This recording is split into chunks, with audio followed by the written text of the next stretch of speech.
Hello जी, अस्सलाम वालेकुम जनाब। मैं शेख इम्तियाज़, तुसी देख रहे हो मेरे YouTube channel Sheikh vlog 9662।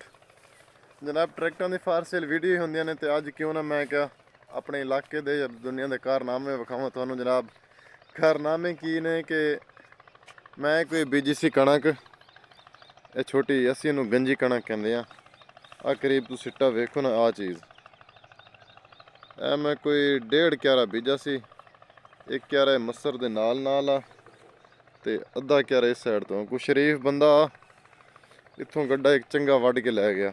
Check करो यार, लोगों के कारनामे चेक करो यार। उन्हें इन्ना एहसास नहीं आया तू पट्ठे कोई नहीं कितों मंग ला तू यार। वो बाजरी खड़ी है बन्ने ते वो तू वड्ढ ला। वो शरीफ बंदा इत्थों कणक ही वड्ढ के लै गया। चेक करो जनाब, लोगों के काम चेक करो, कारनामे चेक करो। फिर इन्होंने बंदा लड़े की करे इह लोगों नाल जेड़े कणक भी नहीं छड्डदे, कणक भी वड्ढ के लै जांदे ने। ठीक है, तो ये सीन है जनाब।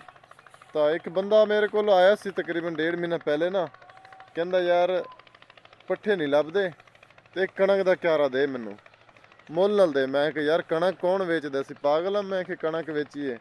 ਉਹ ਕਹਿੰਦਾ नहीं यार दे ਤੇ मैं ਬਹੁਤ ਔਖਾ ਤੇ ਜਿਵੇਂ ਕਰ ਮੇਰੇ ਕੋ ਹੀ क्यारा कणक ਦਾ ਡੇ। ਉਹ ਮੈਂ ਕਿ ਨਹੀਂ ਵੀਰ ਕਣਕ ਨਹੀਂ ਵੇਚਦੀ ਆਉਂਦੀ। ਠੀਕ ਹੈ ਨਾ, ਤਾਂ ਬਸ ਗੱਲ ਇਹ ਆ ਕਰਨ ਦੀ ਕਿ ਹੁਣ ਇਹੋ ਜਿਹੇ ਲੋਕਾਂ ਨਾਲ ਕੀ ਕਰੇ ਜਿਹੜੇ ਕਣਕ ਵੀ ਲੈਣ ਤੇ ਫਿਰਦੇ ਨੇ। ਕਹਿੰਦਾ ਵੀ ਕਣਕ ਵੇਚੇ ਤੇ ਅਸਾਂ ਗਿਨੂੰ ਬਸ, ਇਸ ਗੱਲ ਤੇ ਖੜੇ ਨੇ ਉਹ ਲੋਕ। ਠੀਕ ਹੈ, ਤਾਂ ਹੁਣ ਇਹ ਕੰਮ ਵੇਖੋ ਵੀ ਕੰਮੋਂ ਪੇਸ਼ ਚੰਗੀ ਭਲੀ ਜਗ੍ਹਾ ਵੱਢ ਕੇ ਲੈ ਗਏ ਇੱਥੋਂ।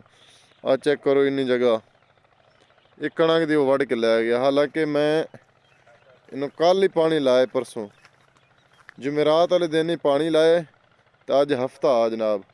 तो जनाब वो इथों सट्टा मार गया है, चंगा गड्ढा एक वड्ढ के लै गया कणक का। ये जनाब दूसरी कणक है, असीं गंजी कणक कहंदे आ। इनू बंदा एक बारी वड्ढ ही लावे तो दूसरी बारी यानी कि सिट्टा फिर टाइम नाल थोड़ा खर्च करना पैंदा, यानी कि सिट्टा चुक लैंदी है दोबारा।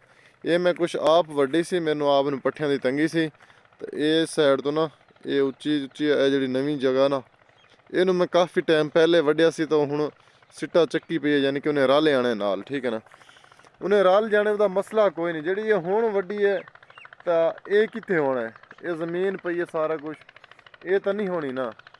तो ये जे लोग भी फिरदे ने नुकसान करन ते जेड़े किसी का कख नहीं छड्डदे। तो अल्लाह ये जे लोगों को हदायत देवे जनाब। तो ये मैं कोई दाल बीजी, ये दाल मसर है जनाब। पानी ज़्यादा लाते ने जनाब, तो लगता नहीं इस बारी कोई ना कुछ मज़ा करना है।